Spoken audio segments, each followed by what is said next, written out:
Hey, Shabbat Shalom, Akim, Shabbat Shalom, all praises, glory and honor to Yahweh, Ba'ashem, Yahweh Shai, Ba'ashem, Rakakadash, double honors to the apostles and the elders, great millstone, for teaching us his truth and citations to the sincere Akim and Aquat that may listen. May the blessing of election be upon your house. My name is Brother Raquai. I'm back in here with another quick and Lord's will as an edifying lesson.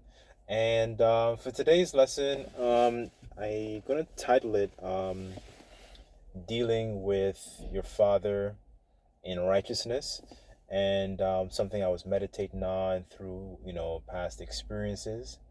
A lot of our people, when it comes to us as a nation, a lot of us Israelites, we don't have a healthy relationship with our fathers, right? So what I would like to discuss through the spirit and power of Yahweh, Ba'ashem Yahweh Shai, is to be able to provide a sense of not only insight, but proper guidance on how to deal, with your father, right? Because, from one of the things we've lost is a culture, right? We've discontinued from our heritage, as the scriptures say. And basically, when it comes to proper guidance, we don't really have that essentially that proper guidance in regards to how to actually mend a relationship with, I'm speaking mostly about the earthly father, but we don't have that proper guidance, because when we look at the leaders of our nation, the Beyoncés, the Jay-Z's, the Kyrie Irvins, and so on and so forth, they don't all provide a healthy example of how to actually conduct, yourself as an Israelite man amongst your parents. Most specifically, I'm just speaking about fathers, right? And having that presence, that fatherly presence, not only is a strong benefit, not just only for the sons, but for daughters also, right? So what I kind of just wanted to do is just to touch on a couple precepts, just to dealing with your fathers in righteousness, and also to explain that how you deal with your earthly father is, it can also be an example to others who can become believers, right? And it can also be what's it called, be I don't want to say examples per se, but they can also be um you know I would say examples for riches that you can acquire, storing up your riches in heaven, so to speak, right? So without further ado, I want to get a couple precepts on Yahweh Ratazah, Yahweh willing, that this lesson may be edifying, right? So this is the book of Sirach,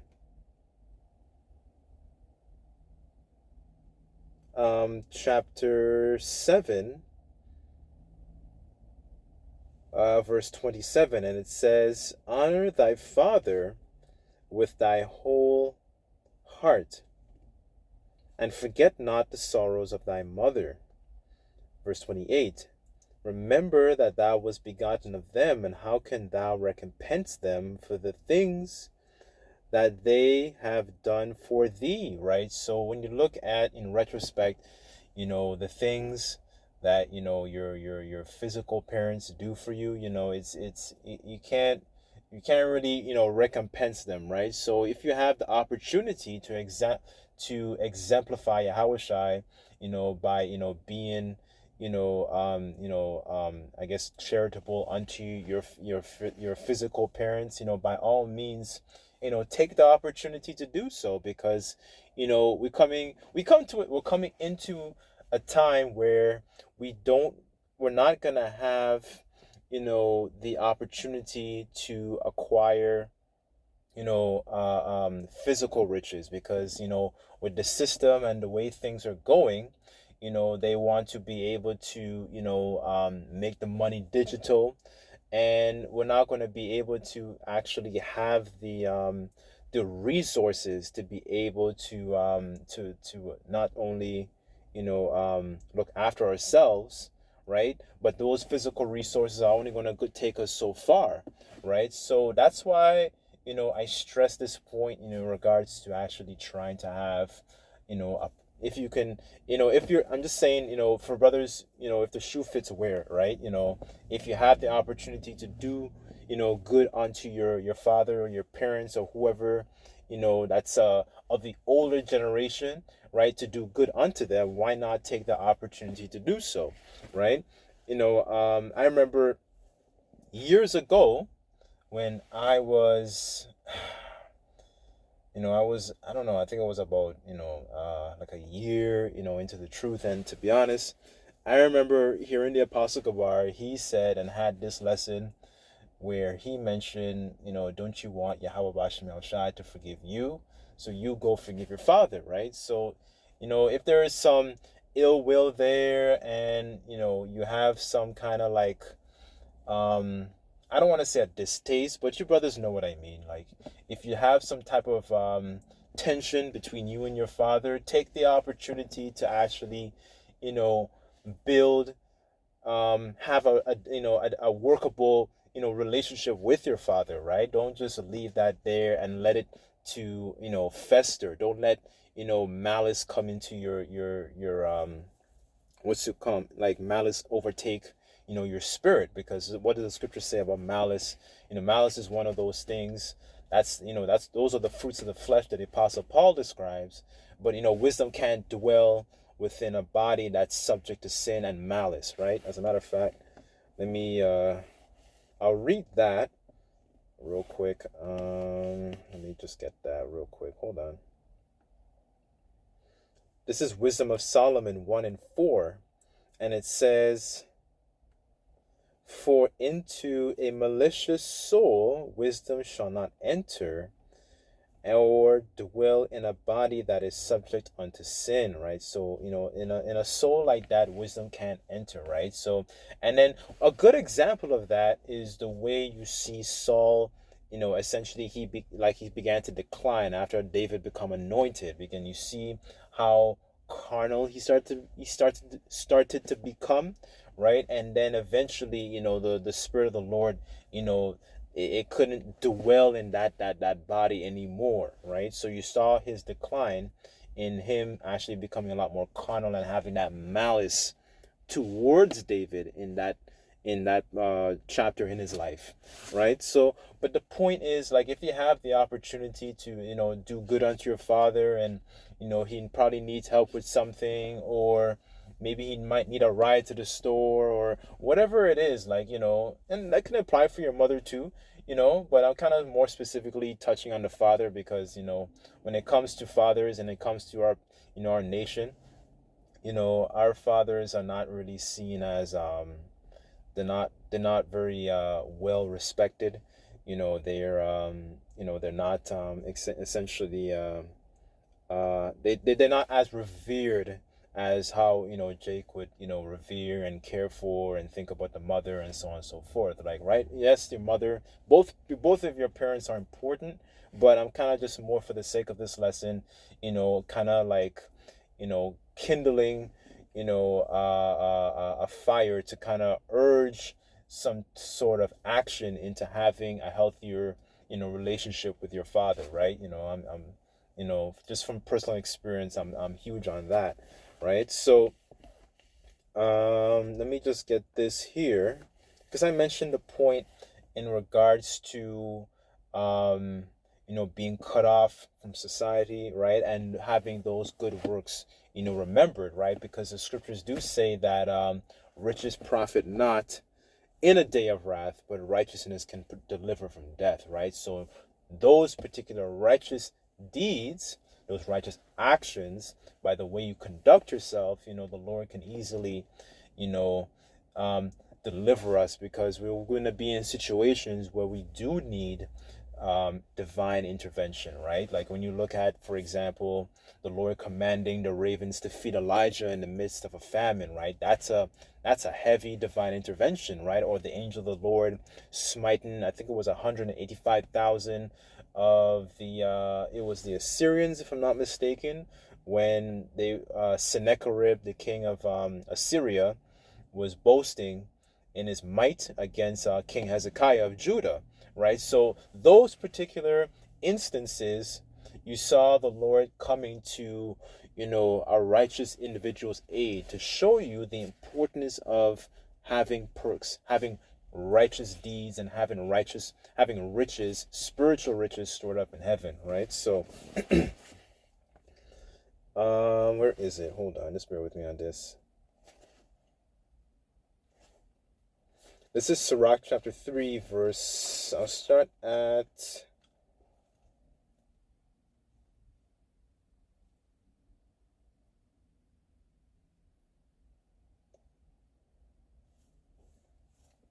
I'll start at verse 12, and it says, "My son, help thy father in his age, and grieve him not as long as he liveth.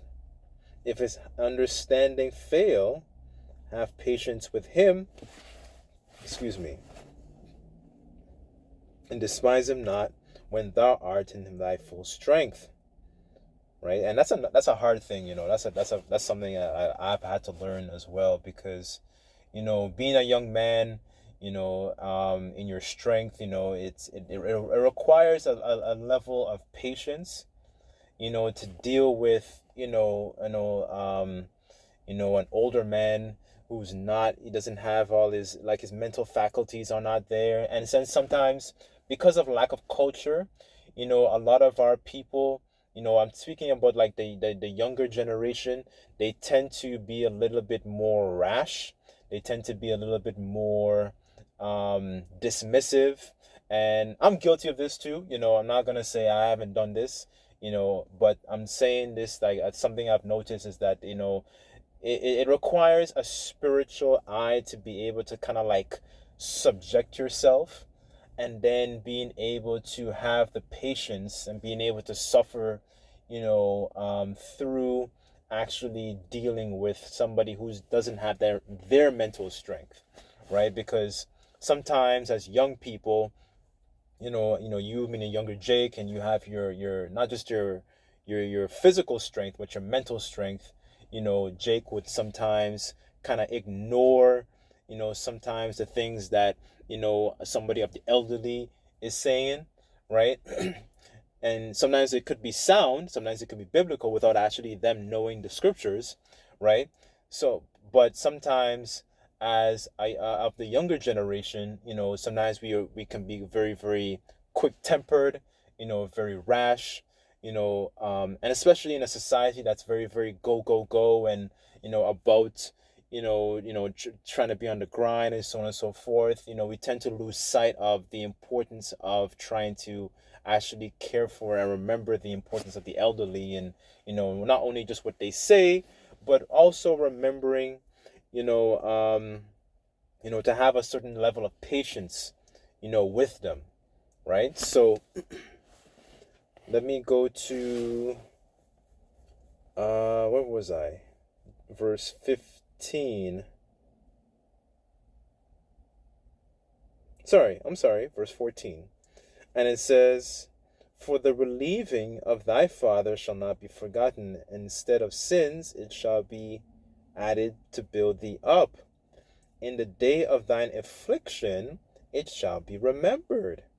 Thy sins shall also melt away as the ice in the fair warm weather," right? So when we're going through some kind of affliction, the Lord, Yahweh Shemashai, can easily remember those things, those, whatever it is, those good deeds that you did unto your folks, right?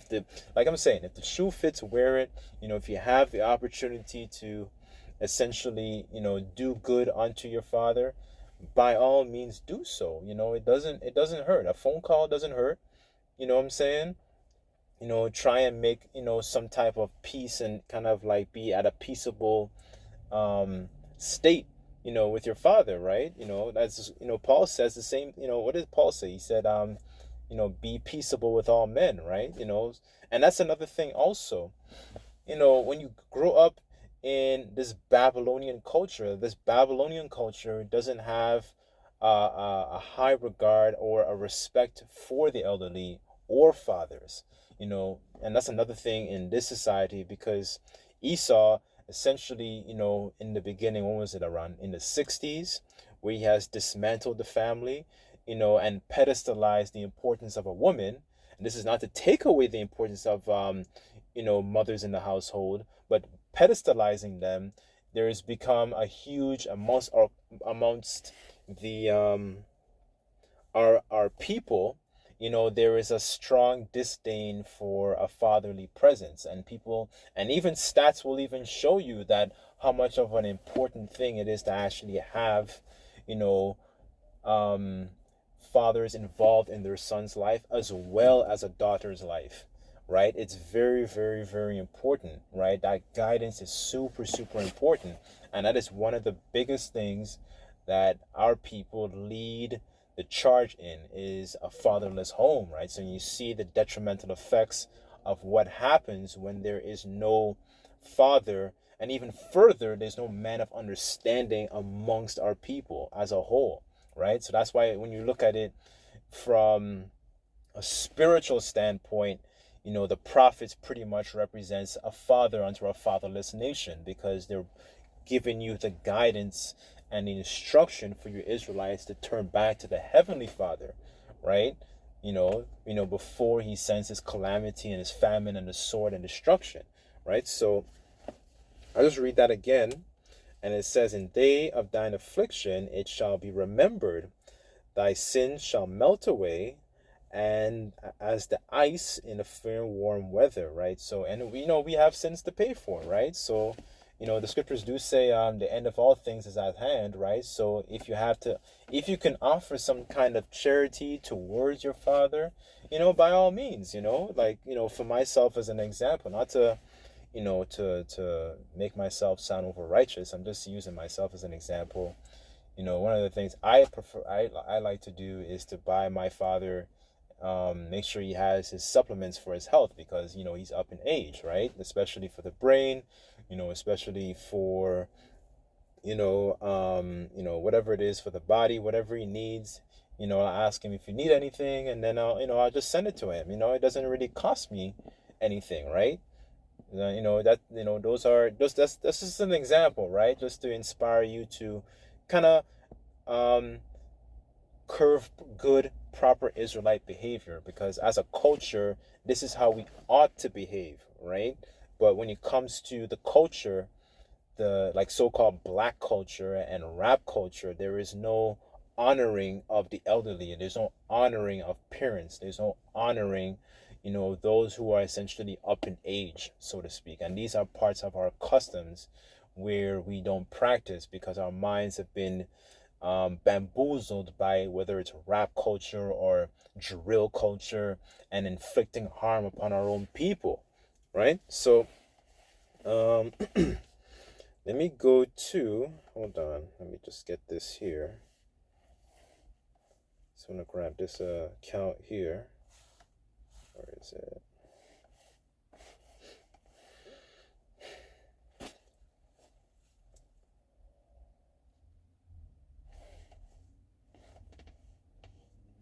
So I'm gonna read this. Where was I?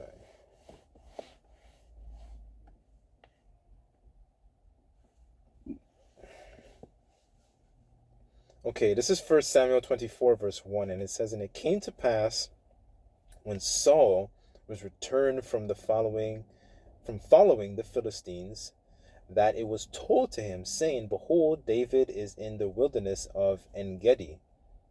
And it says, "Then Saul took 3,000 chosen men of all Israel, and went to seek David and his men upon the rocks of the wild goats. And when he came to the sheepcotes by the way, where was a cave, and Saul went in to cover his feet, and David and his men remained in the sides of the cave.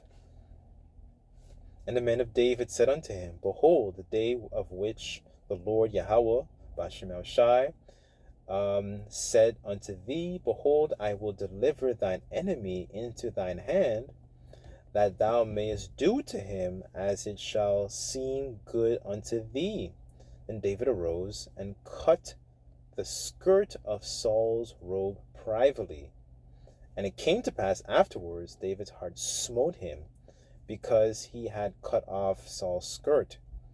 And he said unto his men, The Lord forbid that I should do this thing unto my master, the Lord's anointed, to stretch forth mine hand against him, seeing he is anointed of the Lord, right? So the moment, David tried to inflict any sort of like carnal behavior, right, against Saul, it's kind of like his conscience kind of like struck him.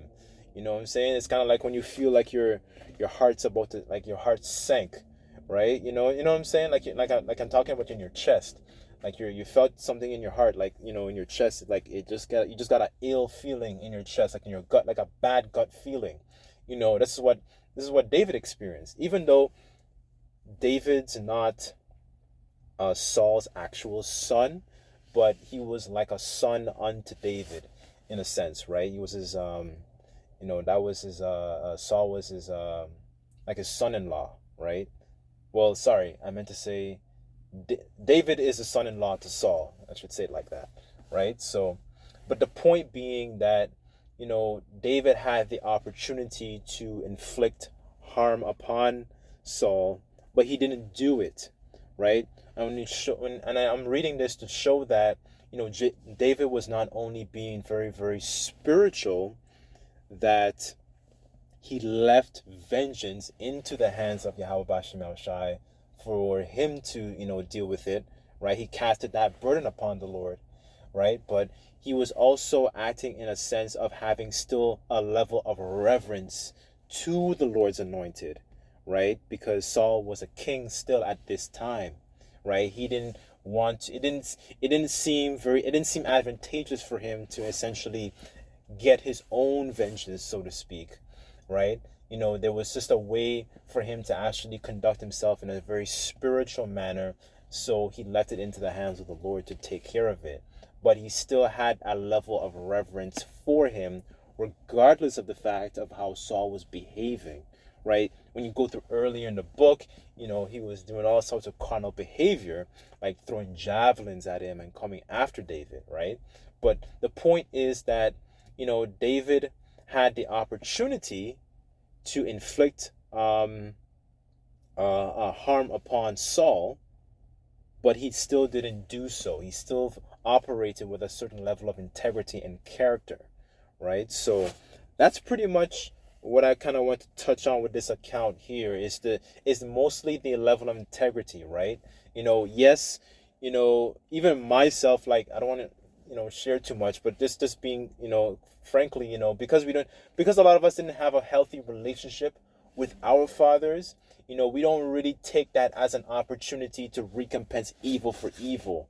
We still kind of like, we still do good unto them in a particular way, whether we see fit, whether at the level that we're able to, right? We leave that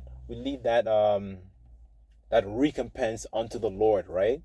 So that's pretty much the point here, right? Don't recompense evil for evil, especially when you deal with your parents. There's a certain type of character and mindset in regards to how you deal with that, and that requires a lot of patience. If you're being completely honest, because you have to be patient, because your parents may not believe in the same thing, in the same type of knowing that you're an Israelite and so on and so forth. They may not believe that, but you still have to operate in a sentiment and exercising patience. So essentially bearing that type of righteous suffering, so to speak, right? So, and that's kind of what David had to go through in this particular account here, right? So, I just wanted to get this last one here.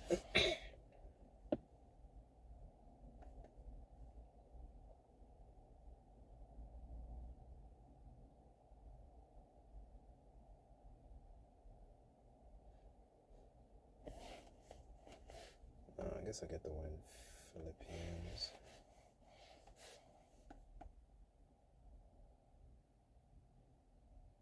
Okay, this is Philippians 2 verse 15, and it says that ye may be blameless and harmless as sons of the Most High, without rebuke in the midst of a crooked and perverse nation amongst ye shine as lights in the world, right? So, and I brought this out also just because of experience, because seeing and applying this understanding, this bread of understanding, applying Yahushai to this particular, to these instances, if if the shoe fits, wear it. If if you're in a situation very similar to this, you know, it.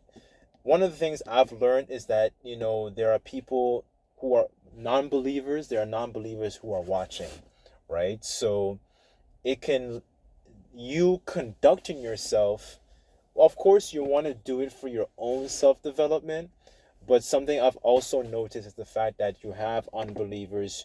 You might have had unbelievers who were scoffing at you, right? Maybe your parents were scoffing at you, maybe your father scoffed at you, but you conducting yourself in this particular way can even lead them and convince them to believe, like, oh man, this what you believe is actually true, right? Just by the way you conduct yourself, right? Because you're operating in a vibration of wisdom. You're operating on a vibration that's a lot higher than what is actually being taught in this world, is to scoff at your father and disrespect your father and all that kind of stuff, right? So anyways, I think I would just leave the lesson there, but I sincerely pray and hope that this lesson is edifying, right? It's a lot of it is about conduct, proper culture. That's one of the biggest things, as a people that we're missing, is a proper culture and how to deal with, certain situations, right? So anyways, I'll leave it there. But Lord's will, Yahweh Ratazah, this lesson was edifying. I just like to give our praises, glory, and honor to Yahweh Bashim Shai. Until next time, I say Shalom.